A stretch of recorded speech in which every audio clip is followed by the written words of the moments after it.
Okay, with that, the first item on the agenda is the Commissioner Administrator updates. Mr. Johnson. Thank you, Mr. Chairman. A lot going on right now, as you know. Spend most of my time the last few weeks working on American Rescue Plan Act in preparation for today's public hearing. We've got quite a number of proposals coming in about how the county may decide to use that fund. So we'll have some discussion about that, not only today, but in the upcoming weeks. A fair amount of time on the redistricting issues and litigation response that we have there. We've had some preliminary discussions with Benton County and with Monty Huber in the Sheriff's Office regarding the proposed mental health tax to support funding for a mental health and crisis response facility in the region. And also, I spoke briefly to the board a few weeks ago about possible sale of what's called the Wilson House. It's a facility that we own that the current tenant may be interested in purchasing, and there may be some other potential buyers as well. Auctions of excess real property for the county are guided under the responsibility of the county treasurer's office. I've met with the treasurer and her staff to kind of flesh out some of the preliminary details of what that may look like, but we will be bringing specific proposals back to the board at a future date. So that's really where I've been spending most of my time the last couple of weeks on. Thank you. Commissioner Peck. Participated in the WASAC conference call last week, and then on the HAFEC, Hanford Area Economic Board, in reviewing and considering some loan applications out of HAFEC. The balance of the week I was on personal time to accommodate a commitment made several months prior. So that's it for this week. Commissioner Mullen. Okay. Attended the Benefits Committee discussion on the options that are available for the medical for the employees here in Franklin County, which will be presented today. And also had the opportunity to attend a fundraiser in Spokane for the Spokane Ronald McDonald House, which provides housing for families with sick children just while they're staying in the hospital. It's a very good program, and they did express some ideas of maybe actually coming to Tri-Cities and trying to do some fundraisers here as well, because of a lot of the clients they get at the Ronald McDonald House actually are from Tri-Cities. And I think it's a really good program. So if anybody has any interest in that, they can contact me and I can put you in touch with the people from Spokane. And that is it for this week. Thank you. So last week, workforce development, we've got some changes going on there. Tiffany Scott is leaving and another person is just put in their application. They're switching to another spot. Housing Authority was canceled. And of course, I'm getting lots of emails, phone calls from people who are very concerned about the mandated vaccination. So pretty much tidied up for me. So next on the agenda is the 2022 employee benefits presentation. Dave, Eric. Thank you. Good morning, commissioners. So as you saw in the read ahead, there's a lot to cover today. So with me to help go through that, I have Dave Will from Conover Insurance and his team here. And so I know you have a lot on your plates today. So if you will, we'll just go ahead and jump right into the presentation. And between Carly, Dave, and myself, I'm sure we'll be happy to answer any questions that you may have along the way. Eric, can I have you pull for a moment? I'm having issues with YouTube here. So can we go into a 5 minute or so? Hey, Eric, while we're waiting, you briefed all three commissioners, you and Dave, previous to this. Have there been any significant changes or any changes to what you briefed us and what you're going to show today? Just the benefits committee's recommendation, where the committee did have a recommendation, and that will be called out in the presentation. Okay, great. Thank So you. we'll go into a 5-minute recess so we can get YouTube back up and running.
Is your recommendation in the read-ins?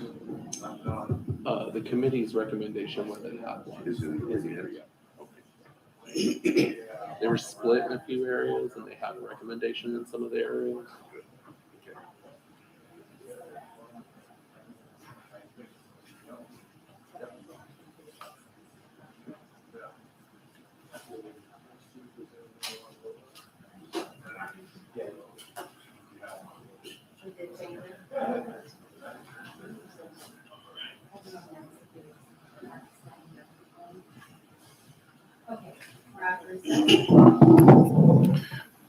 Okay, we're out of recess. We're back to the meeting, so please present. Thank you. Well, good morning, Commissioners. Yeah, this is just a very similar presentation to what we did earlier. Slide 2, this slide shows how much Franklin County has paid Primera in premium through August and how much Primera has paid in claims. And you can add up the totals. Primera has lost about $650,000 through August on Franklin County. So this has been a very, very rough year. This page again, which is just review, it compares year-to-date claim activity for the past 5 years. What I want to do is focus on 2020 and 2021. You can see the medical claims have more than doubled compared to last year. And what's causing that is down here at the bottom, large claims in excess of $25,000. Not only has the frequency doubled from last year, the total dollar cost have almost tripled. Okay, so that's what's driving costs for the Franklin County plan. One other factor is these large claims represent 79% of the total cost. That number should be under 50%. So again, just to reiterate,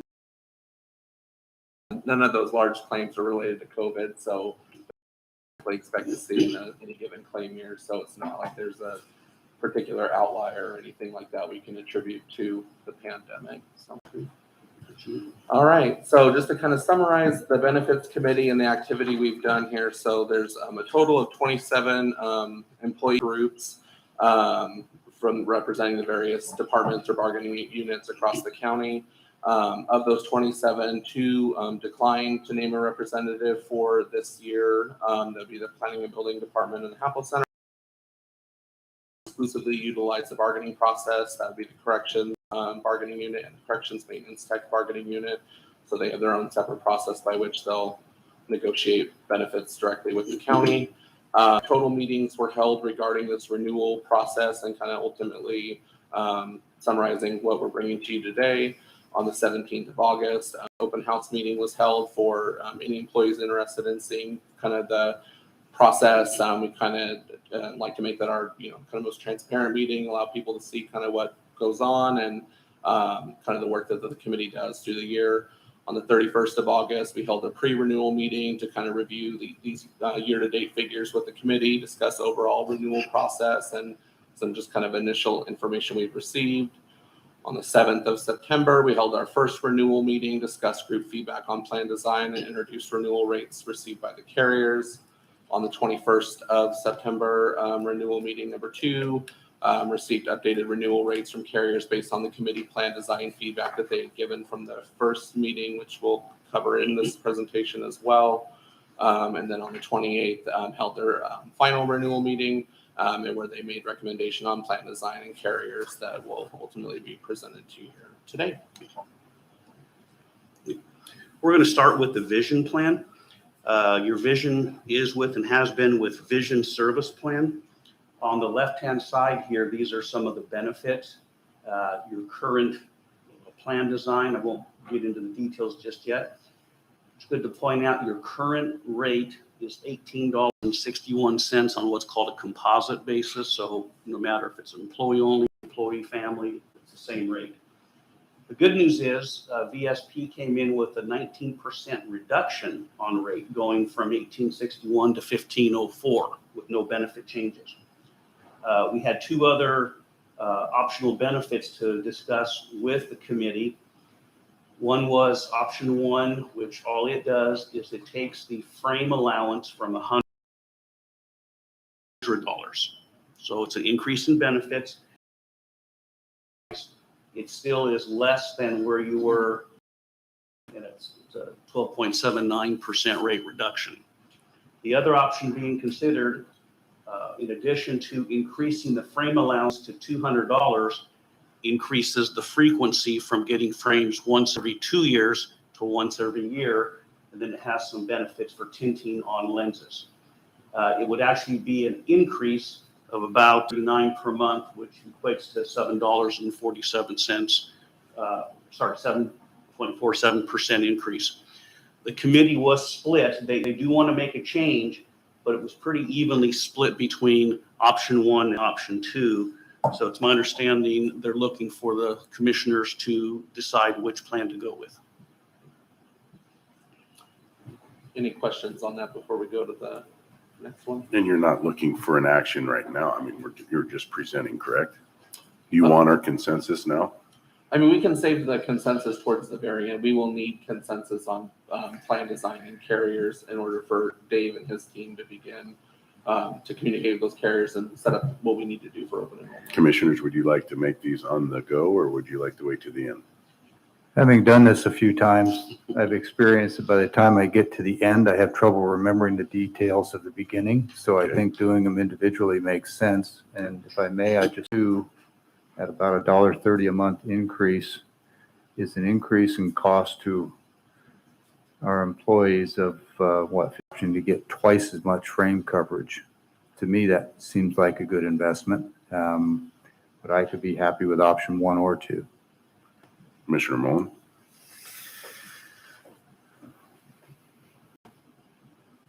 If I was going to pick one myself, I had to pick off.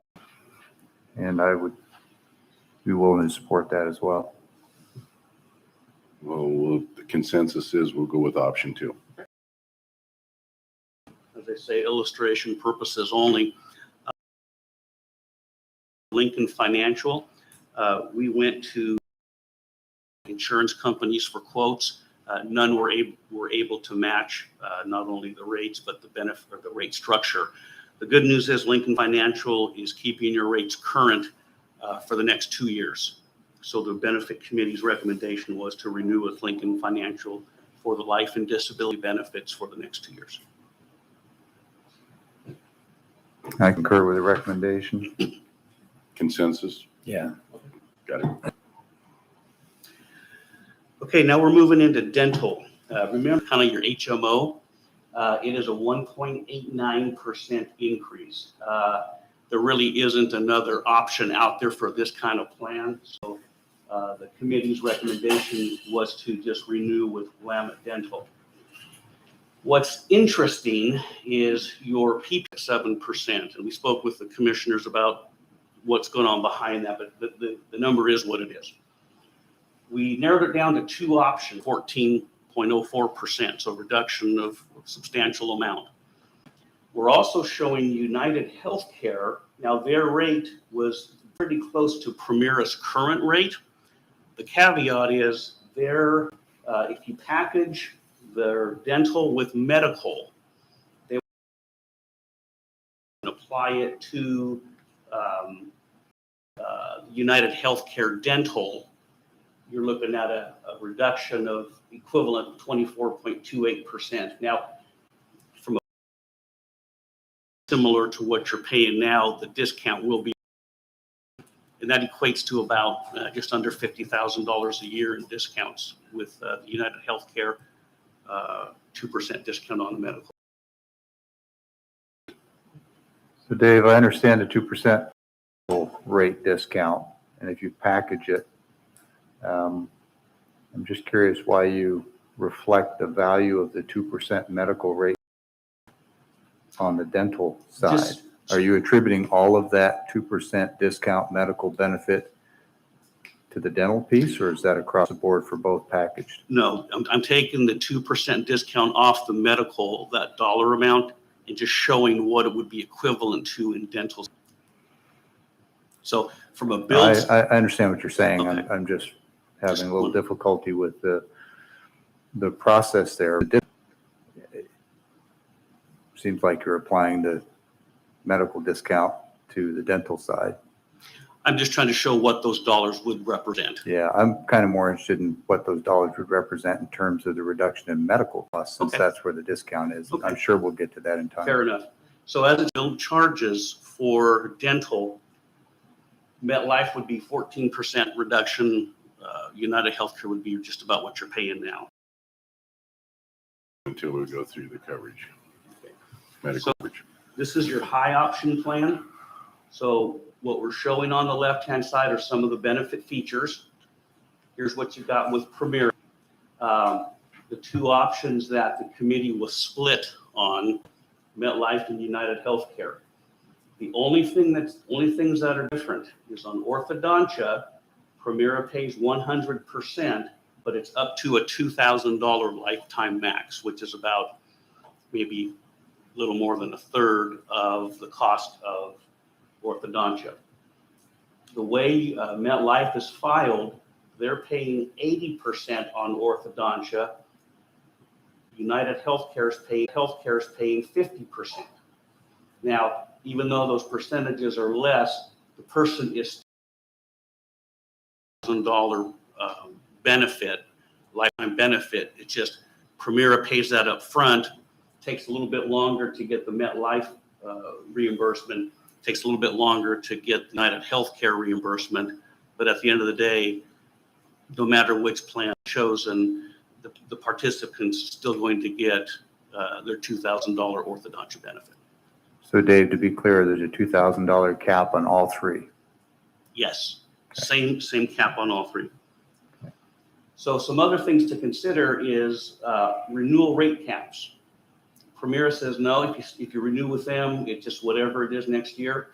With MetLife, they say if you go with MetLife next year, their renewal will be no more than 5%, a 5% increase. And then the second renewal will be no more than a 5% increase. Okay, so that provides some rate stability. United does not have that feature. And then the package discounts, as I mentioned, if you take United Healthcare Dental, if you take the medical as well, then there's a 2% discount off the medical. Okay. Any questions on the benefit side so far. The history on dental increases generically over the last 3, 4, 5 years. My recollection is that they've been moderate compared to medical. Very much so. And 5 to I ask 7 because I'm trying to calibrate how much value is there in the 2-year 5% increase guarantee. for the past few years on average. My concern with the MetLife rate dropping 14%, business. So are they going to give you a sweet deal the first year only to increase the second year? So part of our negotiating process was to find a way to provide that rate stability. And so that's where that 5% per year for the next 2 years comes into play. So you're not going to get hit with a huge increase the next 2 years, regardless of what your claims activity is. And so in the context of the dental plan, how would you advise that the board weigh the value of the 2% off medical?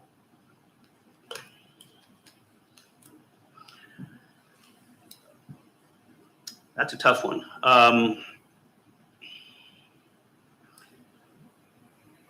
That 2% off the medical equates to about $50,000. Okay.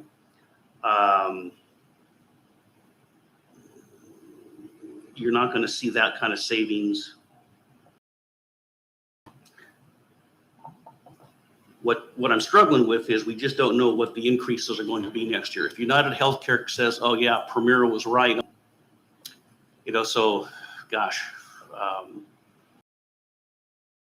ability standpoint, but as you know, the medical increase is, we started out at a pretty challenging position, so 2% is very attractive.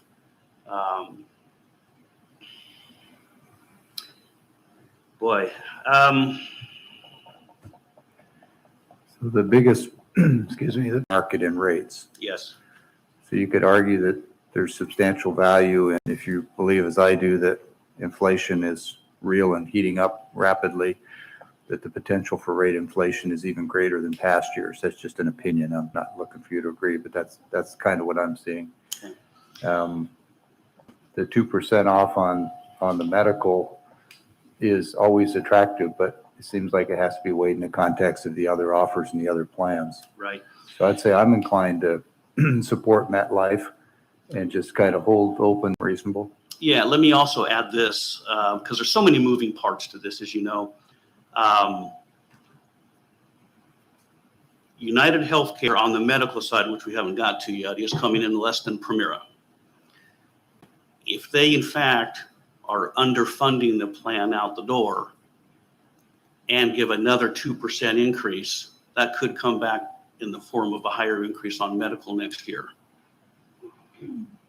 So,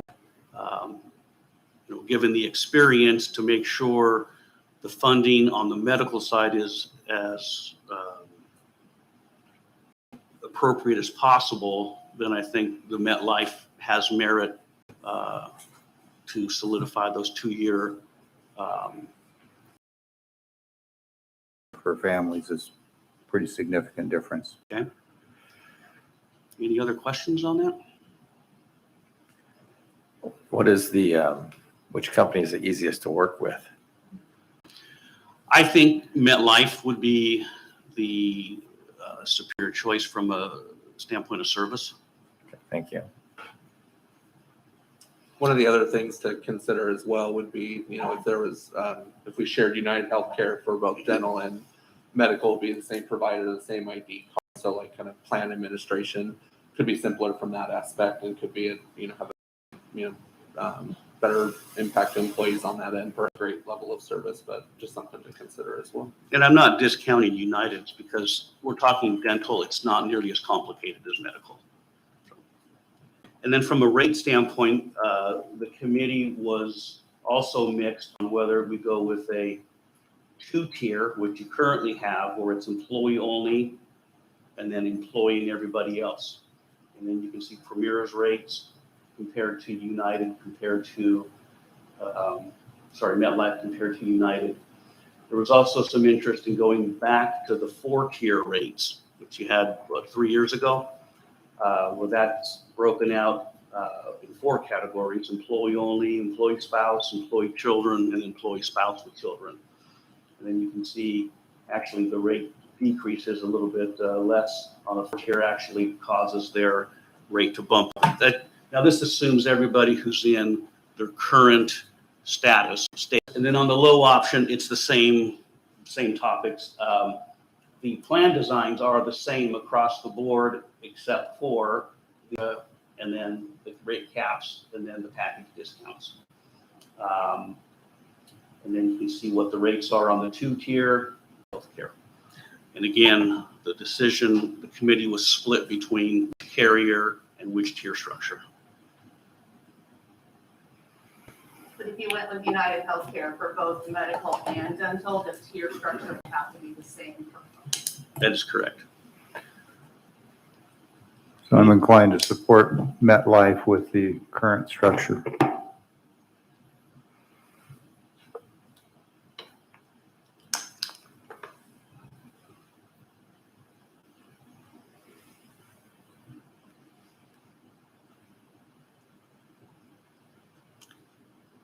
Just a quick question on the employee and dependents. Tier 2-tier monthly rates of $112. On the low option plan, yes, $1,000 annual maximum. That's a lifetime maximum, correct? No, preventive, basic, and major, but $1,000 lifetime on the orthodontia. But remember, this employee dependence covers everybody's employee spouse, employee children, or employee spouse and children. So it's not a maximum of 1,000 payout per year? Per individual. Per individual. So you're going to. Okay. And then you can see what. So your premiums are more than what you actually can get back from your. No, because if you had 5 people on the plan, you've got $5,000 potentially of benefit. I see. And that one's the Primera rate, which is not being recommended by the committee. Employee only, you're paying $480 a year for $1,000 worth of dental. Of dental plus $1,000 orthodontia. And then you can see the MetLife and United Healthcare rates. All right. Thank you. Then again, tier rate structure is what they were split on as well. Between the 2 and the 4-tier? Yes.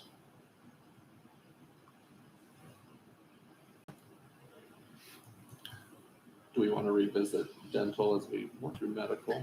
Yeah, I'd like to see the 2% off of medical, what the impact. Really? Well, Lamet. Does the board have consensus with renewing coverage with Will? Yeah. Last year there was 0 increase. This year it's a 1%. That's the plan where if people choose, they need to go to a Willamette facility. And about 35, 40 people choose that plan. And we're, Dave, looking at keeping 2 plans again. Yes. So we have the traditional Willamette HMO style. Okay. Right. Well, 2 carriers, 3 plans. Right.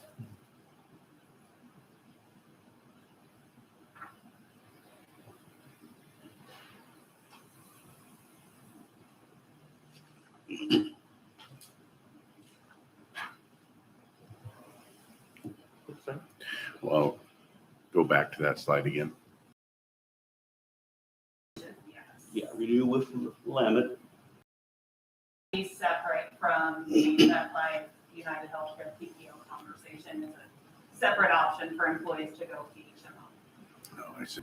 So we're recommending that we take Willamette as we are now, and then our second one, the non-HMO plan, you're recommending that we leave Premier because of the increase.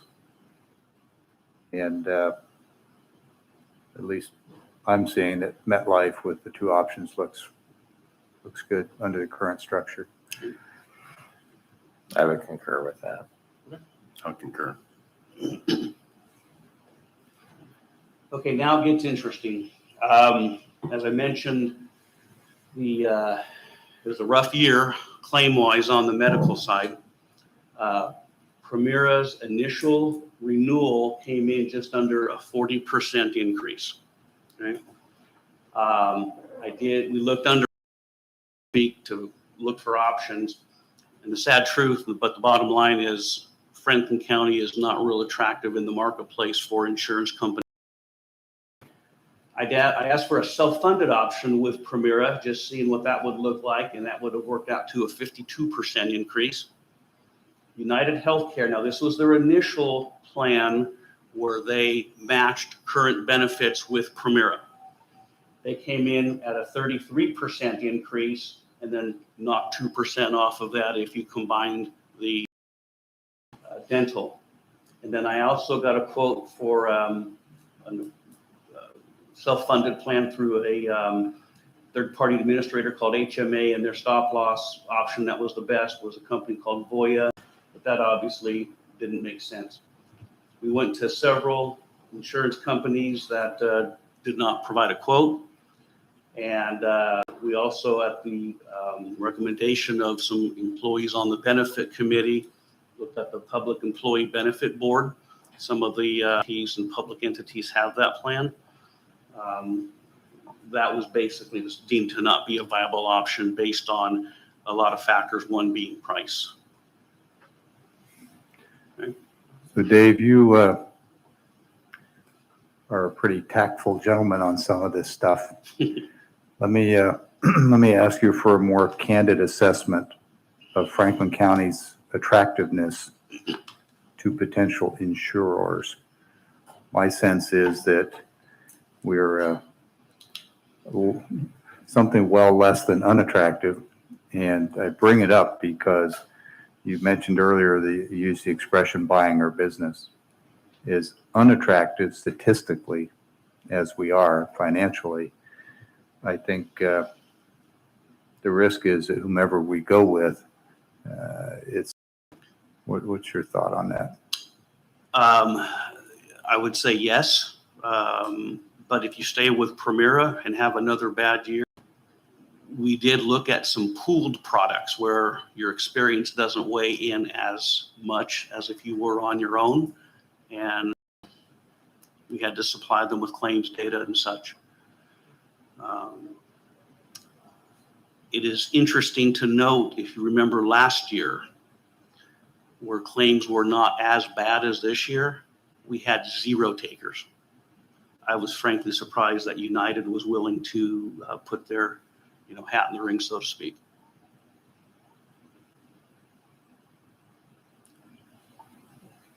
Had to be made with regards to considering benefit cuts, reductions, whatever you want to call it, to get that premium price down. A laundry list of all of the things that could impact and influence rates. So long story short, these items are all things that the benefit committee was open to having, because we needed to just narrow down what plans we were going to show, because we didn't want to come in with 50 different benefit designs. Only 2 things they were not willing to change. One was increasing co-insurance, and what that means is on things where the deductible applies, your plan currently pays 80%, so the patient pays 20%. Increasing the co-insurance would mean the patient would pay, say, 30%. The committee was not in prescription drugs. Prescriptions is one of the things driving the cost of health plans in general. The committee was not open to that. So this gave me kind of the outline of the things I could look at when we were looking at recreating or altering the benefit plan. We'll spend a lot of time on this slide, but the other slides for the other plans are very similar. So this is the $750 deductible plan. This is the most popular plan taken by Franklin County employees. We've got a list of the benefits. If you need me to go into it in more detail, we can. But your current and renewal plan, I have the benefits listed, and then I'll share what the 0.2% increase. And I always put this little caveat in there because this just takes everybody who's on this plan at their dependent status is, and I plug it into the 2 and 4 tier rates, but we know there's going to be changes. So I just want to make sure that's not, that is disclosed. So Primera on the optional plan, and by the way, we ended up with 2 optional plans, one from Primera, one from United. And the committee, there was, these benefit design changes were acceptable to the committee. There was no objection. 50 to 1,000 increases the office co-share, co-payment, increases the deductible on drugs, tweaks the drug co-pays a little bit, just, and you can see whether it was a 2-tier rate or a 4-tier rate, north of 28% was initially actually tweaked it a little bit to make sure it was consistent with what Primera's current plan. But this is basically as close as United could get to what you currently have with Primera. And their increase actually was 30% on a 2-tier basis. And if you go down to a 4-tier, 19%. These do not reflect the 2% discount. You package it with the United Healthcare Dental. United Healthcare emergency room benefit Yes, versus Primera's option. yes. So with Primera, the way their emergency room benefit works is if somebody goes to the hospital emergency room, they're responsible for a $150 copay.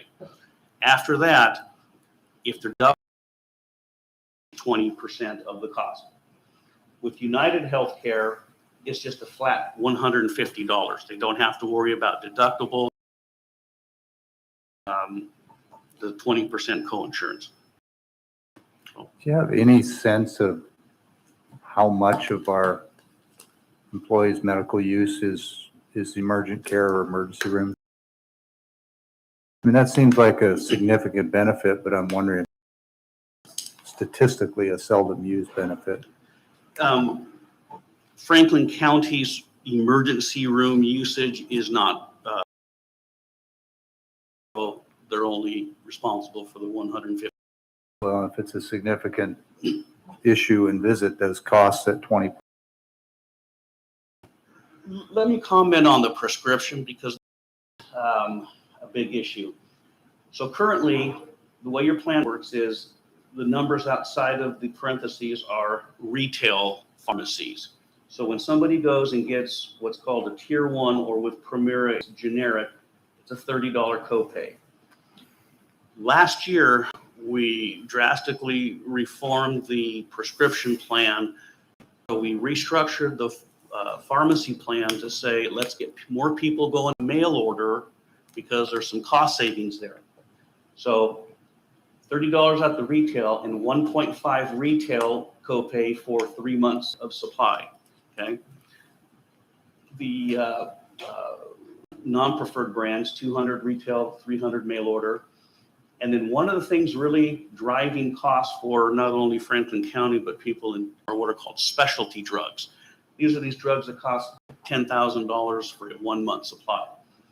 So what we said was it's a $300 copay and it has to be via the mail order. It's a same day use. Okay. And they can only get a 1 month supply. Dave, just for clarification, you're talking about retail and then mail order in the 3 month. I don't think I've heard you say yet that let's take tier 1 retail. They're both 1 month. So that $30 on tier 1 is 1 month supply retail or $45 for 3 months if Yes. you do it mail order. $5 divided by 3 is $15. So if people use mail order. With Primera's alternate plan, same approach, one to keep the generics low, up the retail copay, which then bumped up the mail order. United Healthcare, they do not have the same flexibility as Primera had. With Primera, we were able to customize the pharmacy program. With United, mail order can only be 2.5 times the retail copay for a tier 1 drug, but they, compared to using the mail order, that monthly cost goes to $25 a month. So there still is a savings to the person just not as much as with the Primera. Where it gets to be an issue is on these other drugs that are more expensive. You can see the tier 2 goes from 180, well, from currently they're at 150, goes to 250. Tier 3 goes from 300 to 500. United does allow specialty drugs via the mail order. Okay.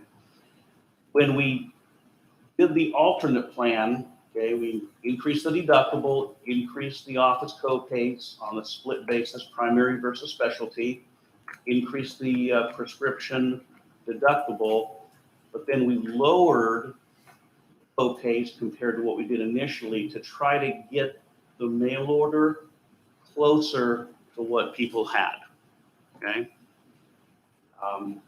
And then, of course, we increased the out-of-pocket maximum like we did on Primera's alternative benefit. Any questions on the benefits before we talk about price? Dave, quick question. As I'm trying to formulate all these costs, these medical plans between prescription and other medical care, how much of our employees' overall medical costs are tied to actual medical care versus the ongoing cost of prescriptions? I'm trying to weigh is which benefit carries more weight, more benefit for employees. Is it a better prescription plan, a better office visit plan? Do you have any sense for that? And Yes. I ask because our prescription numbers have gone through the roof in recent years. Can you go back to slide 3? So what we've got here is for this year,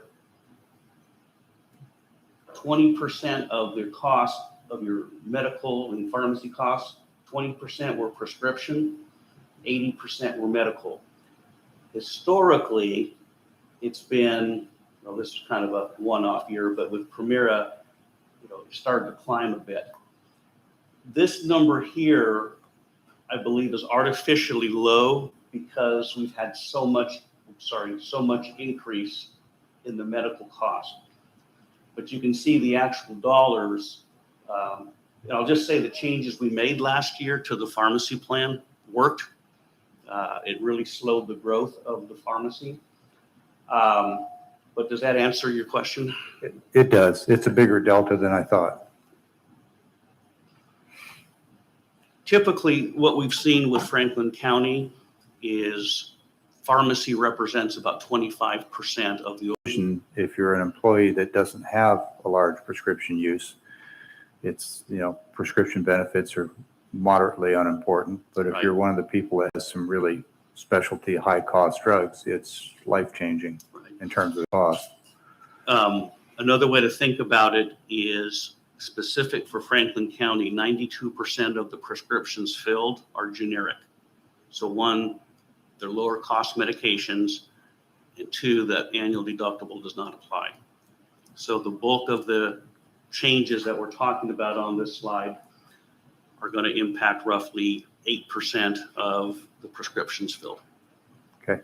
I think worth noting as well, part of, as these renewal meetings took place, we did a nice job with the committee getting additional information out to them, such as United Healthcare's kind of plan formulary explaining which drugs fell into which tier, seeing what doctors or dentists fall into their network, so that they could, the benefits committee could share that information with their groups as part of their kind of assessment and recommendation process. So I'm trying to get as much information out there to employees as possible.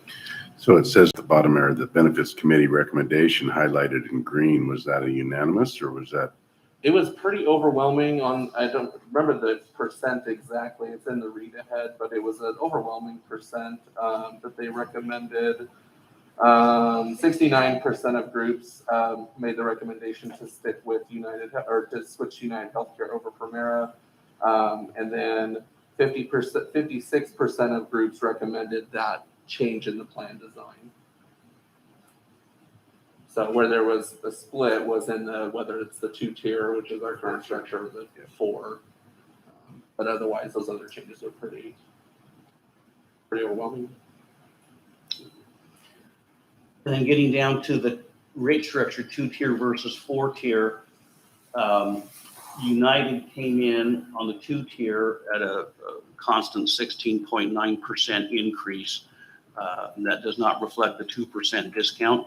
What's interesting is when we asked them for the 4-tier, the rates were quite a bit less on their 4-tier. And I asked them to double check that because, I mean, they should be pretty close to the same. And the answer I got back from United was, we're the underwriter, you're not. Our formulas are in place, so we're fine with these rates. So you've got a lot of years doing this, Dave. Would you guess that's demographics of our subscriber? That are now just say employee only may now add dependents, or people that are families may take the families off. There's movement that's going to take place. I don't know what all that's going to end up, but United has that all figured out with their actuaries. Yeah, So sounds optimistic, but I get what you're saying. right. So the alternate plan on a 2-tier, you can see what the rates would be compared to the other scenarios, but it works out to 16.9% increase, whereas the 4-tier just under 10%. And again, that does not factor in the 2% discount if you go United Dental. And Dave, I asked you this question in our pre-brief, and maybe you'd review it again, but it's the idea that employee and spouse premium tends to be higher than employee and child or children. Is that typical? Yes. The spouse, whether it's a male or female, the spouse claim-wise statistically is the most expensive person on the plan as far as claims go. And that's consistent across, well, just look at how Primera does it. Sure. Well, assuming only one spouse in a household, that's 2 people, and employee and children could be 6 people. Yes. That's why it surprises me that the employee and children is less. So, okay. So again, the other plans are very similar. Do we want to go through the other plans to just see what they look like? I mean, I think worth noting, as you can see, like I said, the committee overwhelmingly recommended the plan design change, which is for the most part to increasing of the deductible and the co-pays across the board, as you can see in those highlighted columns there, making that change to our $1,500 deductible plan. Similar type of change to our current $3,000 deductible plan.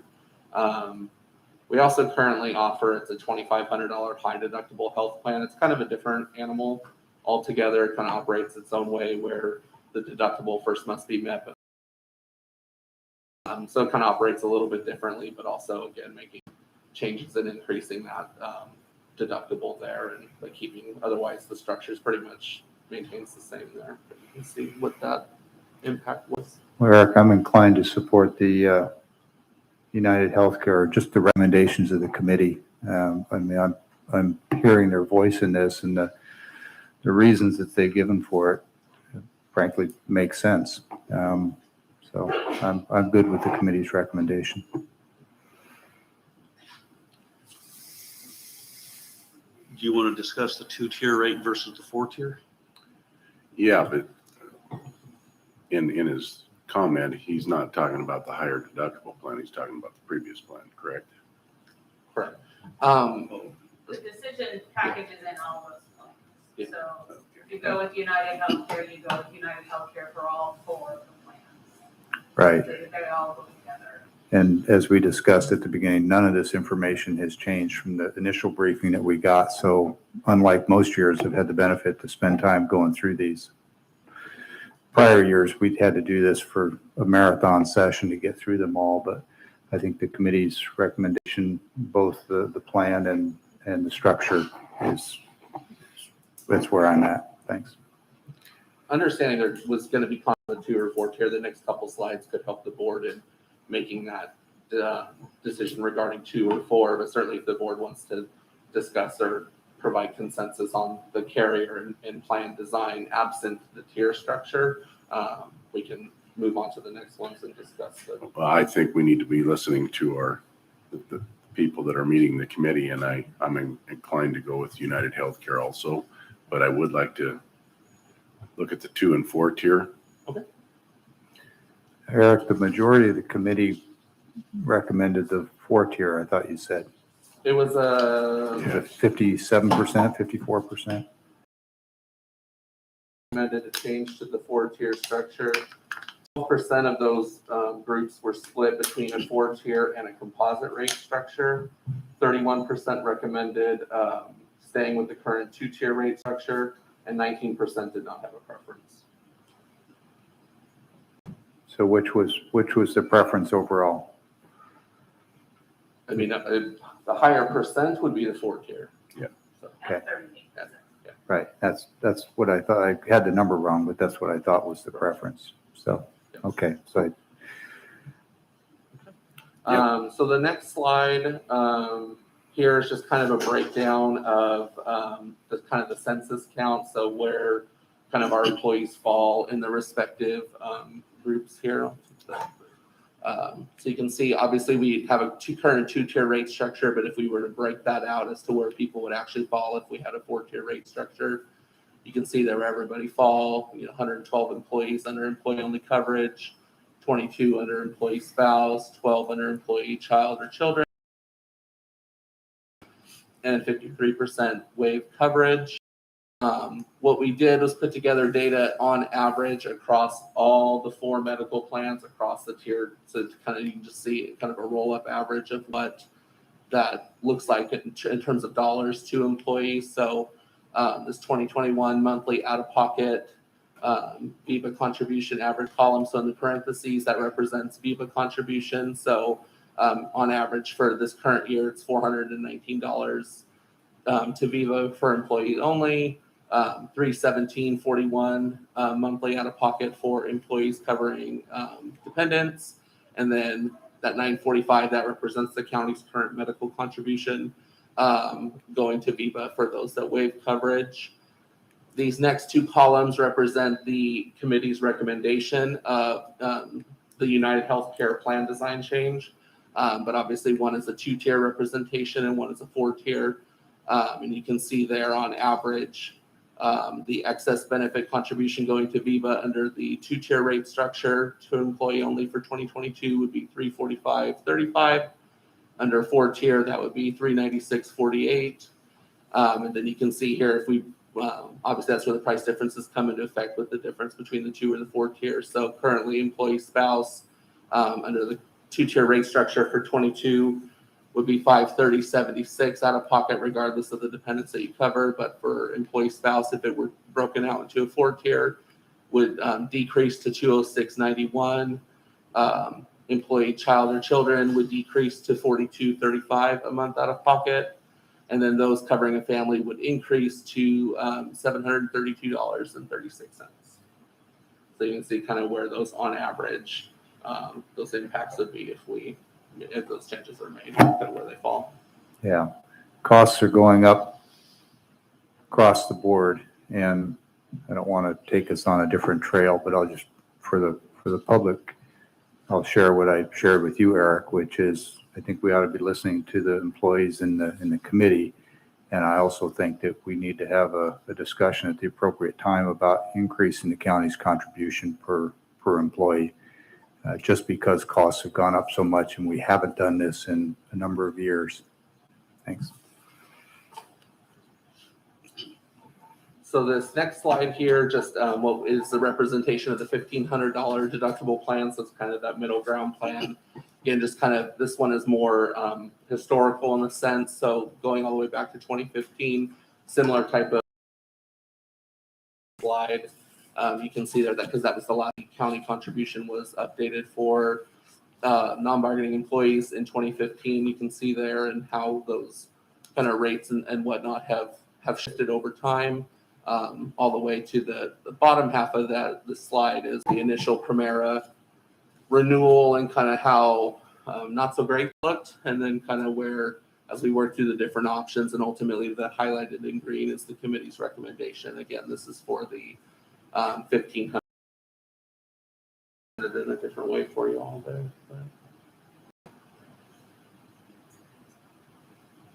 And then, so that concludes our presentation for you all. Anything we can go back and revisit with you regarding medical and dental? Did you get clear direction on medical? No, we have to, I think, so was there consensus on the board for United Healthcare and the plan design for medical? For United Healthcare Medical with the 2% reduction? Dental. Because we haven't gotten to the packaging with dental question, and so I think your questions may be premature. And you said that doesn't reflect a 2% decrease. So if we go to that bottom figure, it'll be 7.88. That's correct. When you mush them all together, all the plans, it averages out to a 10% increase for combined, so to get it down to roughly an 8%. So what increase. was the what was the vote on that? They were on dental, their stuff came out. 38% or 38% of groups did not have a preference, 25% recommended United Healthcare, 19% recommended MetLife, and 12% recommended Premera. So much more apathy in that vote than on the other side.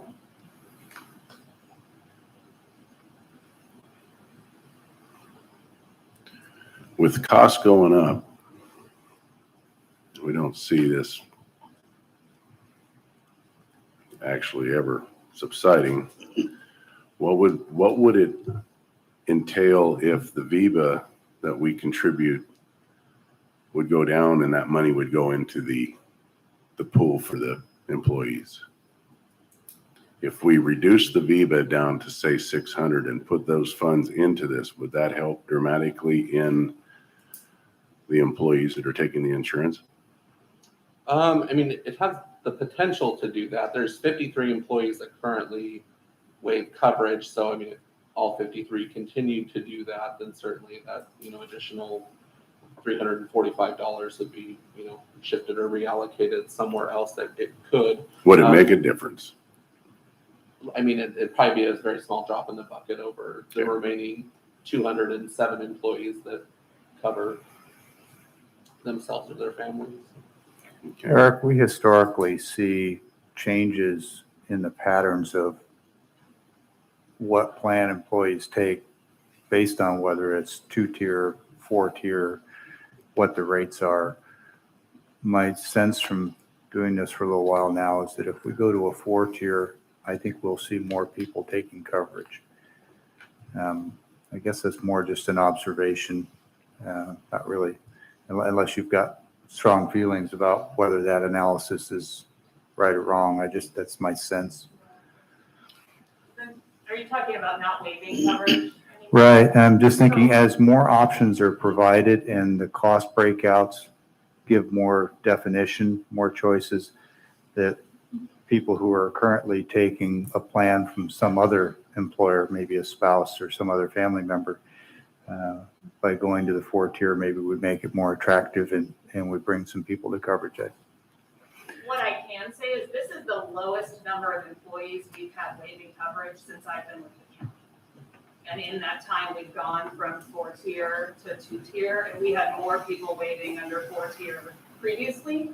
So I don't know that. Well, that really surprises me because it seems like as you give more options and you have more lower cost options in the mix that you'd have more participation, but the empirical evidence is a lot more valuable. So thanks for sharing that.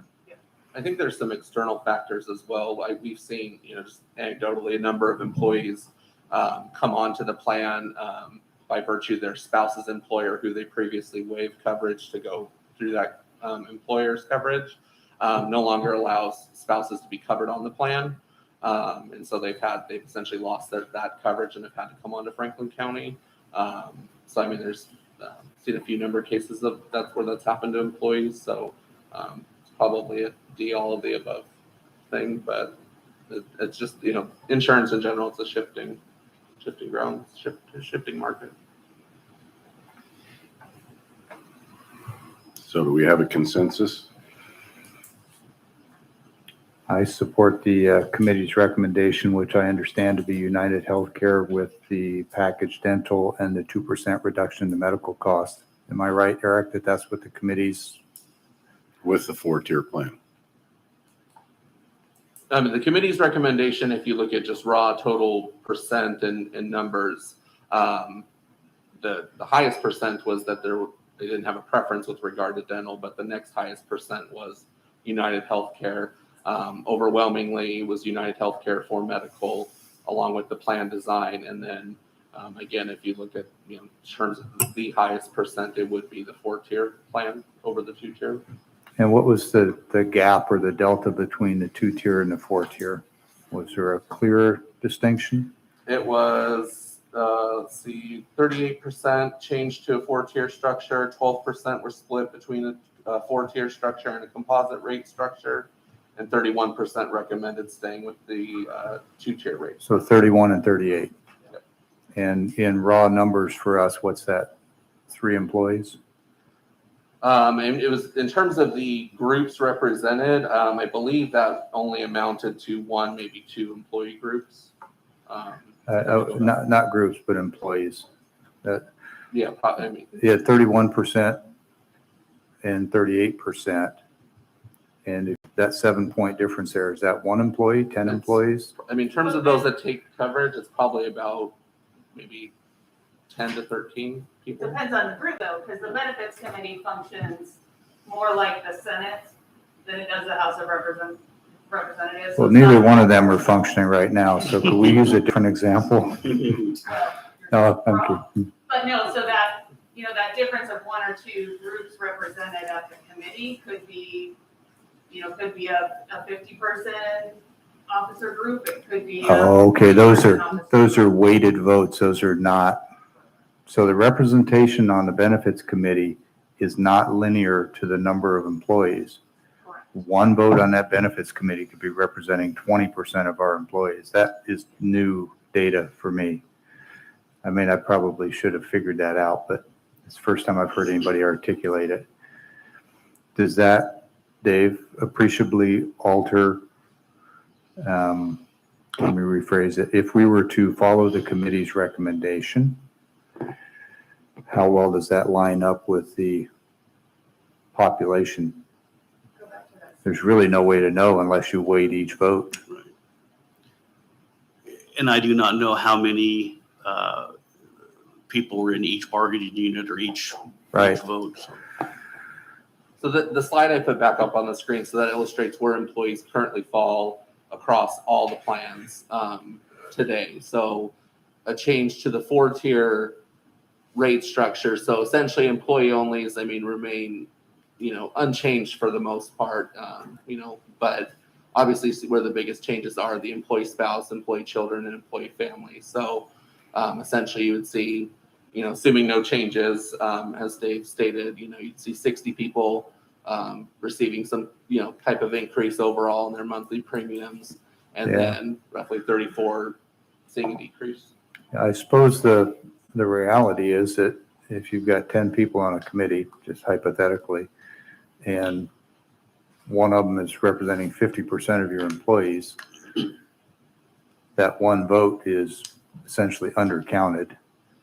And so if there were going to be a statistical error in following the committee's recommendation, it would be that the largest number of employees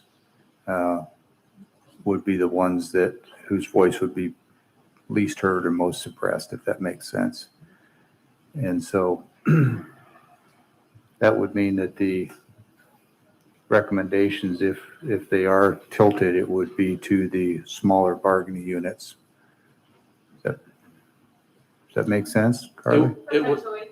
yeah, it's the example I give the committee is, and to what Carly stated, is it functions much like the Senate. Wyoming has the same number of votes in the Senate as California. That's the structure of the committee and how that works. So, which goes to where participation on the part of the committee is important, so that everybody has. Sure. Different roles, though. The House's policy and the Senate's advice and consent, but I get you. But I think that's where the committee process potentially falls short. And I think historically, the committee has been a little more, they've made more recommendations, whereas, this year they're very split on a lot of things. And that's where having that committee process, I think does fall short. If you're looking at 31% versus 38% of the committee, when the committee can't come to a consensus, that's where I think that it's not as valuable to you. Yeah, the 31% vote could easily represent many more employees than the 38% vote. Exactly. And, our hope with the committee is that they can have discussions and come to a consensus, and they didn't get there this year. And so that's where I don't know that just, saying the 38 is the, clear and decisive majority of employees. I don't know that that's an appropriate conclusion to come to. Well, I'd like to suggest that in the future, we at least think about the possibility of weighted voting for the committee so that it actually represents the number of employees. Just to consider. Well, and as a result of this, we're always, in HR looking at process improvement in everywhere. And this is conversation Eric and I've had, and I will likely be coming to you after the first of the year when, we get through the rest of the year with some discussion about that benefits committee process and what that looks for. That started long before my time, and, it looks like maybe we need to, make some modifications to make that more effective for the board. And that is a speculation. It could be the other direction. Oh, absolutely. So we don't know. That's And we're precisely. relying on the committee's recommendations. This committee is representing the employees. At this point in time, we don't know what the percentages are. Well, I'll just add that was supporting the committee's recommendation, but it Yes. wasn't unilateral. I mean, looking at the recommendation and the data, I would still come to the same conclusion. And in past years, I've had situations where looking at the data, I had a very different opinion than the committee did. So I've been consistent, and I think the recommendation from the committee still looks like it makes sense. I would like to follow the committee's recommendations with the United Healthcare and the 4-tier system With the dental. with the dental. Yes, I do too. Okay, so if I can just summarize, make sure I'm understanding. So board consensus for option 2 for vision, status quo renewing for Lincoln Financial for life and disability, Willamette Dental for the HMO plan for the dental offering, United Healthcare for the PPO plan dental offering, and then United Healthcare with the alternate plan design at the 4-tier rate structure for medical. Yes. Yes. Okay. Yes. All righty, thank you. Thank you, Dave. Oh, you're more than welcome. Okay, with that, we'll move down to the next item on the agenda, which is the hire of a deputy treasurer at step 3. Carly and I.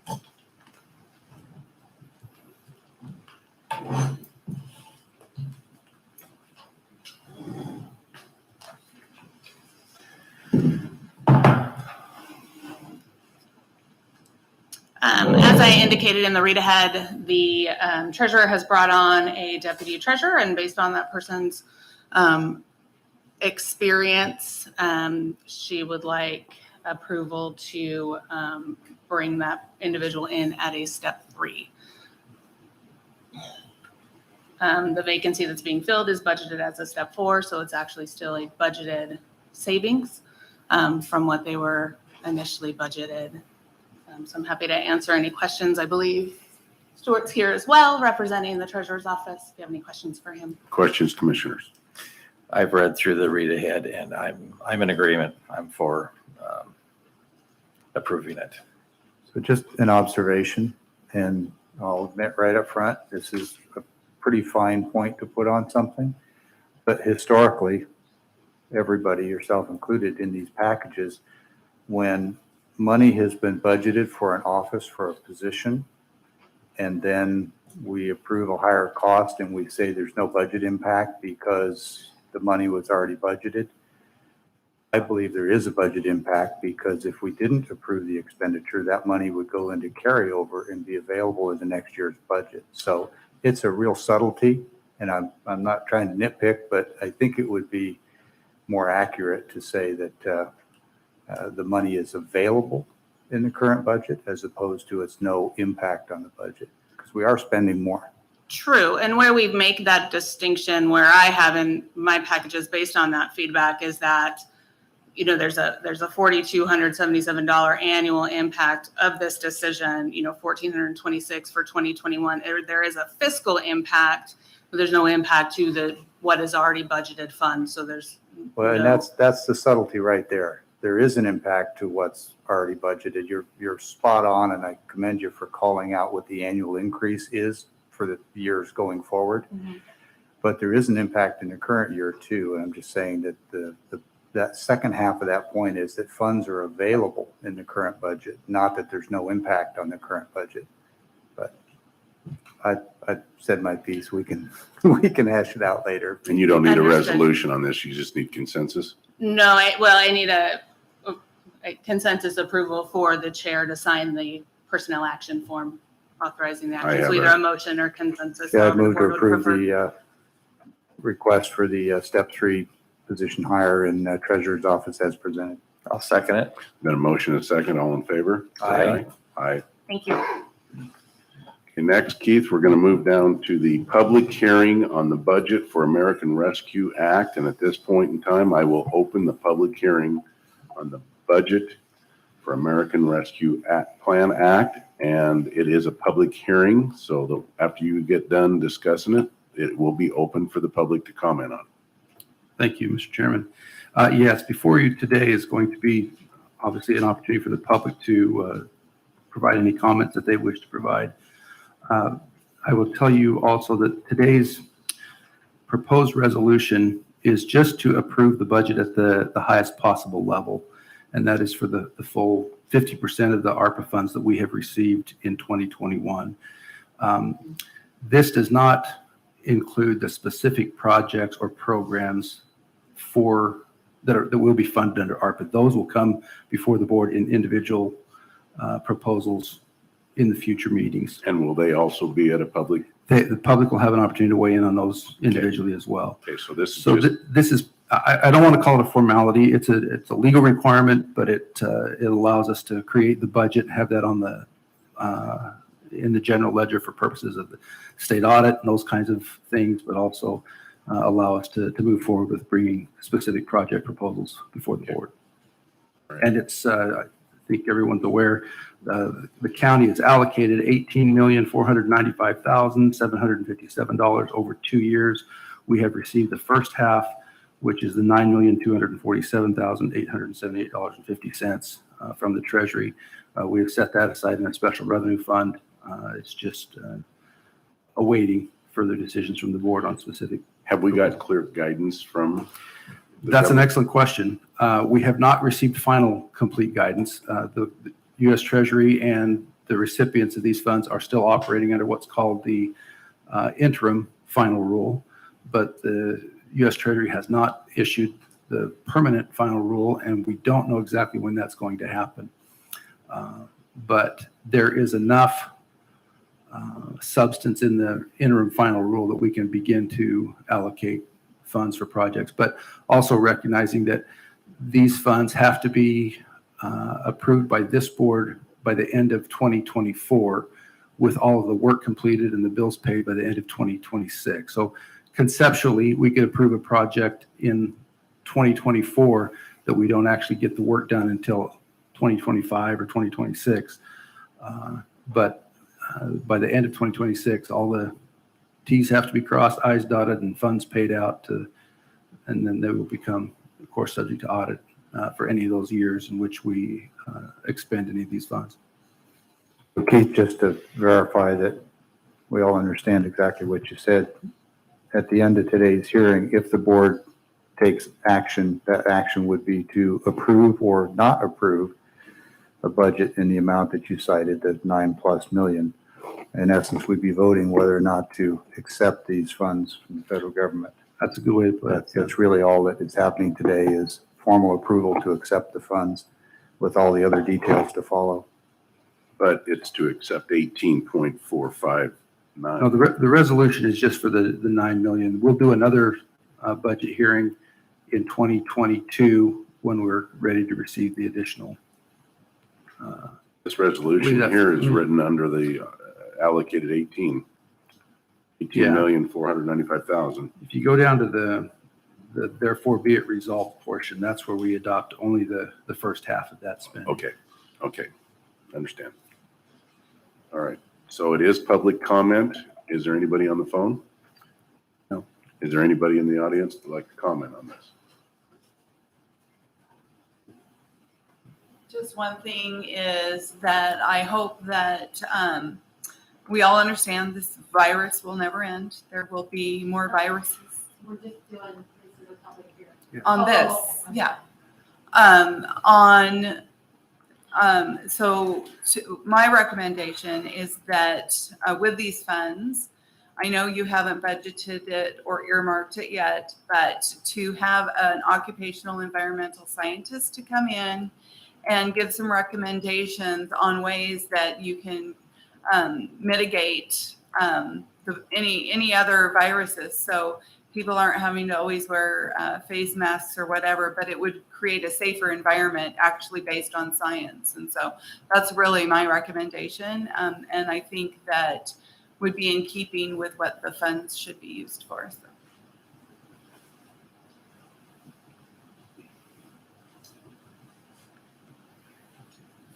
Speaking to here, right? Okay. Maybe just add a thought to that.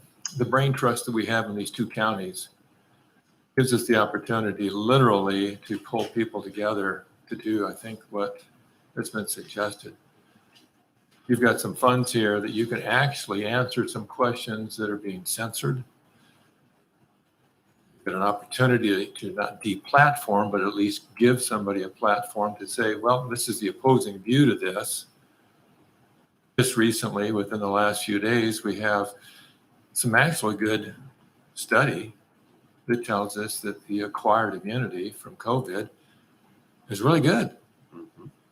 Now, we know that intrinsically, but for some reason, HHS is out preaching that we need to fire people because they've worked with it for the last almost 2 years now, but they don't have a vaccine, so they don't have a place in the hospital to work anymore.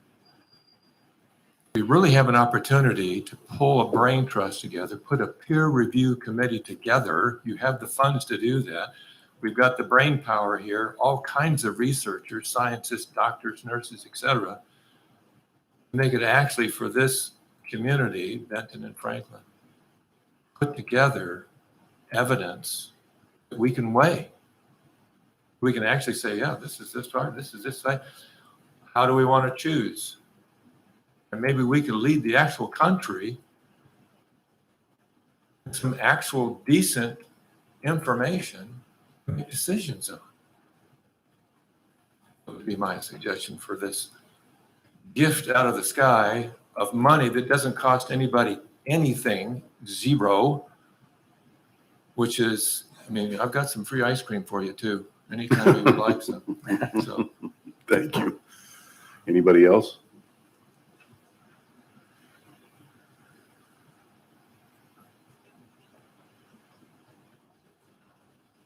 I'm hoping at the future meetings that you'll take into consideration this $18.5 million is our money. And we need to figure out creative ways to get it back in the county coffers, like buying all new ambulances and putting the old ones up for sale a year later and putting that money in the road fund.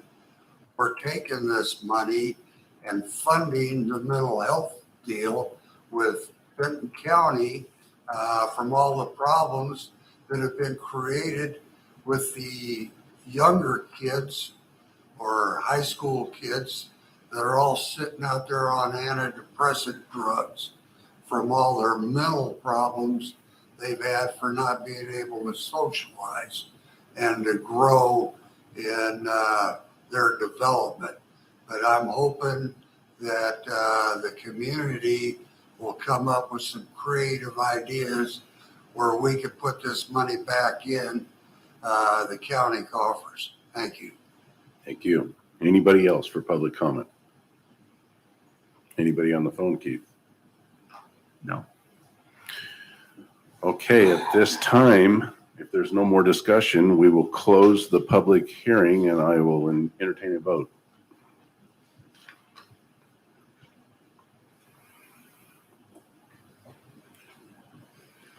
Before we get to motions and voting, I just want to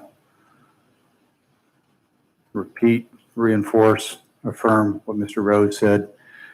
This isn't free money. This is our money. And as Mr. Dockstetter said, we should look for ways that we get the most bang for the buck, and where we need to improve equipment and services, we should be looking to see what equipment and services we have that can be traded in. I'm thinking specifically of land held by the county. So both those gentlemen, I think, were making good points. Commissioner Mullen, any comment? I would concur with that. I too, and if it doesn't cost us any money, then why are we raising the debt ceiling? That's my 2 bits. But with that, the public hearing is closed and I will entertain a motion.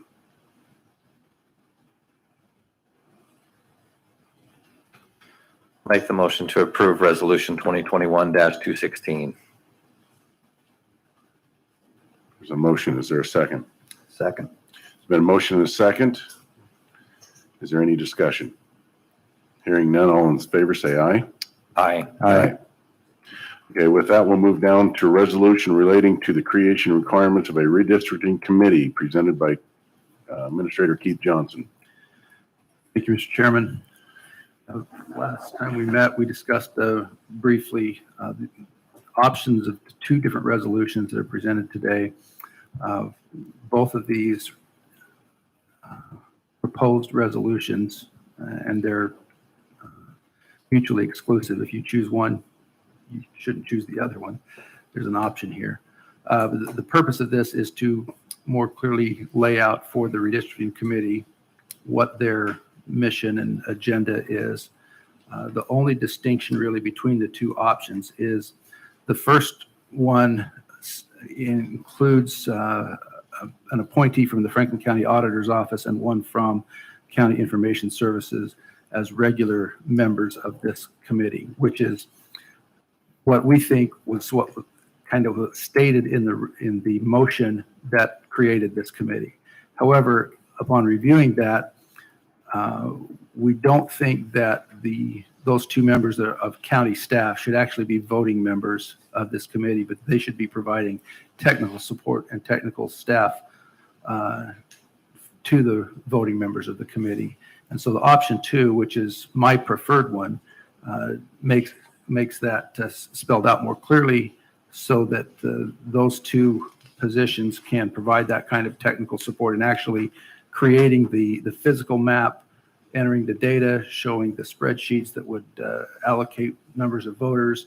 All of the kinds of information that the committee is going to be needing will come from authorized sources and help guide their deliberations toward what I think is a more objective and a more politically neutral conclusion than a very literal reading of the floor motion that adopted the committee might indicate. So that's the purpose of providing the 2 options.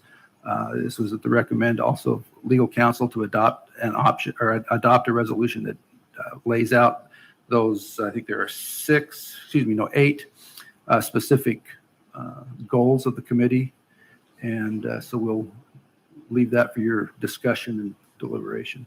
Ask and answer any questions you may have. Okay, questions, commissioners? Keith, I have some questions. First, do we have a member from the Tri-City Hispanic Chamber of Commerce yet? We have a name submitted, but not confirmed. They have not confirmed to us that they plan to participate. But if they don't participate, could we look at the Tri-City Hispanic Business Association? Sure. Let's look for a local business that will represent. We could bring that to the board. I think it's important that we have that. Sure. Somebody from the chamber or from the business organization. If they don't want to participate, we'll go that direction. Second, does the chair vote in the meeting? And in other meetings, he usually votes in a tie. And my question is, if we take out the two members of the courthouse here, we're down to six or It'd be 7. 7. And if the chair doesn't vote, then we're at 6, and it could be a tie. I might suggest then that those 2 items, the one about the Hispanic business and the chair only voting in the event of a tie, be added as amendments to this resolution. Okay. And that doesn't need to be brought back at a later date. You can make those from the floor today. And then also on the meeting dates, October 12th, the Hapo Center, and these are all at 7 p.m. And then October 13th, that's at the Connell High School gym. And then October 14th at the Mesa. We have to give, how many day notice for these? 10 or 14? I think they were scheduled to provide at least 14 days notice. So we're already behind the 8 ball here. We can't make these dates. No, we've already provided the notice. That's You already did been provide the published. notice? Yes. Oh, okay. Those have been published in both the Graphic and the Herald, also on our website. Those are the 3 major places, but also on Spanish and English radio programs. Okay. So we've met the notice requirements for the meetings. Those are my questions. Thank you. Couple of observations, Keith. First one, with respect to the chair and voting, I'd recommend that it say that the chair votes as necessary in the event of a tie. I say that because the number of members of the committee is typically not what determines how many people are there to vote. There's occasionally somebody who can't make it, or you have a couple of people out. So if you simply say the chair only votes to break ties, then that resolves the issue regardless of how many members you have or how many people actually show up. And the second thing would be that votes should only be taken with a quorum present, a simple majority of the board, so that we don't have an instance with 3 or 4 people voting and making decisions. Commissioner Mullen? No, I'm in agreement with that as well, so. Okay, so we need to decide on option 1 or option 2. I'd make the motion for option 2. Option 2. Second. Okay, there's been a motion and a second. Discussion. May I just add Absolutely, one Keith. clarifying question? I presume your motion includes these amended Yes. pieces of language in your motion. I just Yeah. want that on the record so that Yes. someone's looking at the written record doesn't have confusion. That's how I would Thank you. understand and present it. Second concurs. All righty, so the motion for option 2 with the amendments. All in favor, say aye. Aye. Aye. All right, that passes unanimously. Now we're down to public comment. Anything that anybody would like to talk about? Is there anybody on the phone, Keith? Nope. Anybody would like to come to the mic, public comment? So a couple of things I have questions about is, one, I'm not sure where we find the data. Is that online somewhere? Do I have to do a records request for the census data that the county received? Do you know? That's available. That's available on our website. Okay. And I just couldn't I find would it. think that the state also has it available on their redistricting website as Okay. well as the I'll census. have to but look again. I appreciate that. Let me know if you don't find it and we'll be Okay. glad to get it to you. And then what were the 8 specific goals that the prosecuting attorney had stated for this? That was one thing it wasn't discussed publicly, so I don't know. Yeah. Would you like me to read through them, those? Keith. First is, to select a chairperson to run the meeting of the Franklin County Redistricting Committee and to vote as necessary, for example, in the event of a tie. Review the current county district maps with existing precinct data and how current U.S. Census data requires changes to those districts. 3, consider adjustments that would equalize the population numbers in the respective districts. 4, Review maps provided to the redistricting committee, including maps provided by the public, county, or plaintiffs in the current litigation. 5, conduct public hearings in Pasco, Connell, and Mesa. 6, gather and obtain public input regarding redistricting, including communities of common interest and inclusion. 7, obtain input on district-only voting, considering our legal obligation for the current litigation. 8, report to the Board of County Commissioners on the top 3 redistricting maps that will satisfy legal requirements of the Washington Voters' Rights Act and the court. And just add, I guess it's number 9, that votes by this committee will only be taken in the event a quorum is convened. Okay, so thank you. I had just spoken to one of the gentlemen that's on there, and he was concerned that all the meetings were going to be public, because when they're sitting there hashing it out, he doesn't want anybody looking over their shoulder. So I told him I thought that it was. What direction are you giving them? We will have some staff working meetings that would not be open to public discussion, All right. but the final outcome will all be publicly done. Sounds great. Thank you. Any other public comment?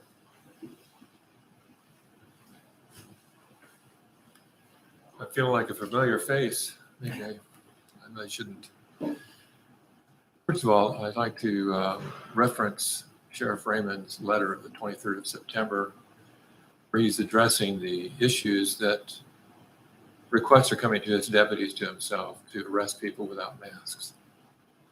He does a great job as far as trying to outline the law, what is the law, and what to do if indeed you really can't live with or deal with current information. I refer back to what I said there earlier. There's got to be some way to clarify all this. We're not getting it from the federal government. We're not getting it from the local government. So again, even dealing with our youth, I'm not sure what you think the effect of all of this lockdown has on our kids. My straight A grandkids over in Kennewick were making D's and F's over the line. They're smart kids, but I don't know what jolted them out of that, because they just couldn't handle the separation and some of these things that occurred last year. Mental health problems, challenges, absolutely. Chances are I don't know. But what's happening in Australia isn't the answer. You haven't seen the videos, perhaps you haven't. Policemen literally choking people down, taking people down that are out without a mask. It could be 2 blocks, 3 doors away from their front door trying to get a smoke or whatever. I think it's reassuring that we're told that our sheriff, at least, is not going to enforce that. But there's a way that indeed you can bring us in front of the court and give us a gross misdemeanor for this behavior. There certainly has to be room for public protest, or at least peaceful protest. And this is certainly, I'm grateful for the opportunity to speak to you. But there has to be some kind of resolution of information and access to information. Knowledge is what keeps us free. Knowledge and understanding of what's in front of us, whether it's an enemy, whether it's our friend, how do we discern this? And if it's hidden from us, it is.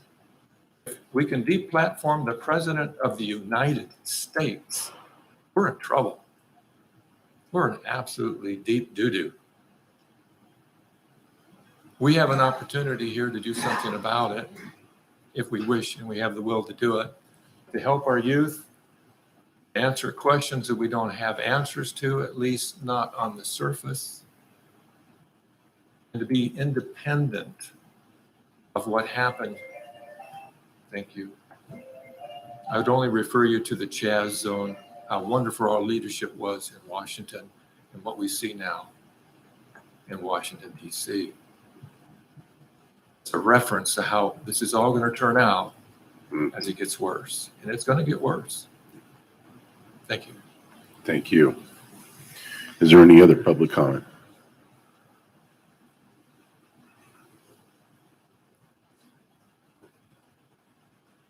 George Dockstetter, South Landing Road. I appreciate getting the email blast on the agenda, even though it wasn't available this week. But I think we need a little bit more than that. I, for one, and I think probably 95% of the residents don't read the Connell graphic. And I think the email blast should include planning commission meetings, redistricting meetings, other items of interest of things that are happening in the county. I had a situation, there's a hearing coming up tomorrow night with the planning commission. It was decided on the 22nd of September to have the meeting. I was asked to be notified. I was Friday night at about 4:30 via email that I didn't get till Saturday. And when I called Derek, he apologized for that, but he says, you still got time to get your attorney out of Yakima and have him come down and present your case on this hearing for the church. And I says, well, that's fine, except my attorney's gone for 2 days. And that doesn't do me any good. And I think there needs to be more public information put out there besides the Connell graphic on what's happening in the county. And the other thing I'd like to see is more night meetings, especially when it comes to funding this so-called free government money that we gave them, on how we spend that. So the public, most people can't get away during the day like myself, and they need to be able to come at night and express their thoughts to the county commissioners. Meeting once every 3 months at night does not cut it. Thank you for your time. So Keith, if you would, we've got 2 night meetings coming up in a row. The dates of those again are? October 19th and October 26th October 19th will be held at the Hapo, at the Hapo Center, yes. and then October 26th. at right here. No, it'll also be at the Hapo Center. They're both at the Hapo Center. Okay. Anybody else for public comment? All right, with that, we'll move down to office business. I believe we have Yes, vouchers. we have 2 vouchers before us today. Make a motion for approval of fund expenditures in a total amount of $396,656.35 as presented, and note that it has been reviewed and signed by 2 representatives of the auditor's office and the county administrator. Second. Been a motion and a second. All in favor, say aye. Aye. Aye.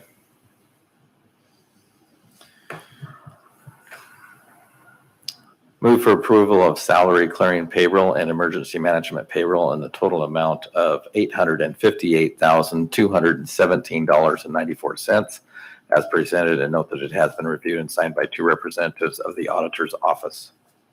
Second. Been a motion and a second. All in favor, say aye. Aye. Aye. Aye. And I believe we have 2 items on the consent agenda.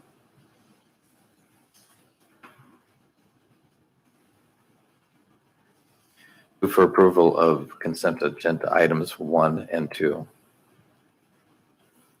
Second. Been a motion and a second for the consent agenda, 2 items. All in favor, say aye. Aye. Aye. Aye. With that, Keith, we move down to administration office business.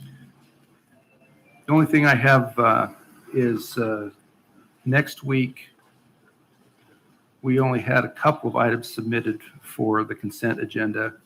And because of some litigation matters and the fact that most of our administration staff is going to be out, I'm requesting that we do not have a board meeting next week, but we would push those 2 items to the following week and have our next meeting be the 19th.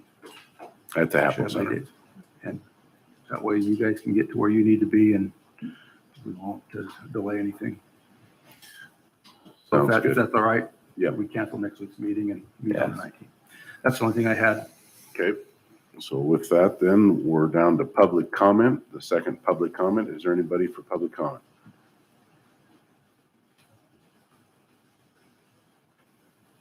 Well, I'm grateful for more than one public comment time because 3 minutes just doesn't cut anything. But I'd like to thank each one of you for your service, for what you're doing for our community. But I also want to emphasize when things get rough, I'd like you to consider whom the public is going to turn to for leadership. Is it the mayor? Is it this body? Is it the governor? You have a great responsibility, and I certainly don't envy your positions. But my reason for bringing this up is there's a great deal of fear out here. You wouldn't see a letter from Sheriff Raymond if there wasn't. Trying to calm fears that, wait a minute, there's rights out here. There's freedom out here. People have a right to do things. Yet we have people that are just as anxiously afraid of their own health and livelihood, enough so to actually ask the law enforcement officer to take away your rights and freedom. That's fear. That is absolute fear. And so again, I don't envy your position. I certainly thank you for what you're doing. But I'm also asking you to consider how we look at you. We look to you for leadership, for unity, and for guidance, especially in times like this. So thank you. Thank you for what you do. Thank you. Thank you. Anybody else, public comment? Seeing none, there's do we need a 15-minute recess? I or don't a know that we need a fi- recess. It's just a briefing. Can we go a 5-minute recess? Sure. Let's do a 5-minute recess. We've been in here for a couple hours, and we'll be right back for the executive session. Keith? Yes, request an executive session under RCW 42.30.110, paragraph 1, subparagraph I, potential litigation. Would ask the members of the board, the clerk and myself, and the prosecuting attorney and chief civil deputy be allowed to participate. They are going to be participating telephonically. Okay, we'll come back after a 5-minute recess and go into executive session.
Okay, we've reconvened the meeting, and we are now going to go into executive session. Keith?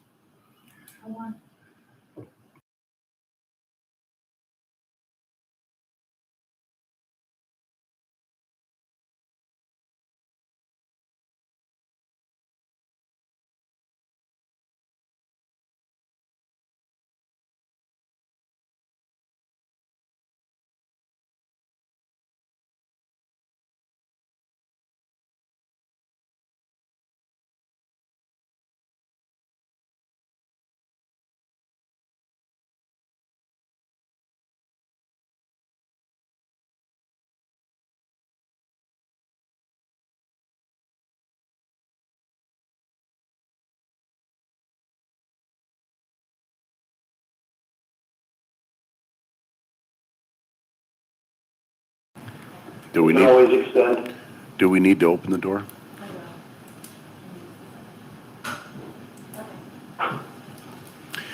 All right, we have come back from recess. And if Keith, if you could take us into executive session? Yes, sir. We are requesting a executive session for up to 20 minutes with the possibility of extending if necessary. Under RCW 42.30.110, paragraph 1, subparagraph I, potential litigation. Request that the board members, myself, the administrator, and the clerk be allowed to participate with the prosecuting attorney and chief civil deputy dialing in remotely. Okay.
Okay, we have come out of executive session. We're back to regular meeting. Is there any other business for the good of the county? Hearing none, this meeting is adjourned.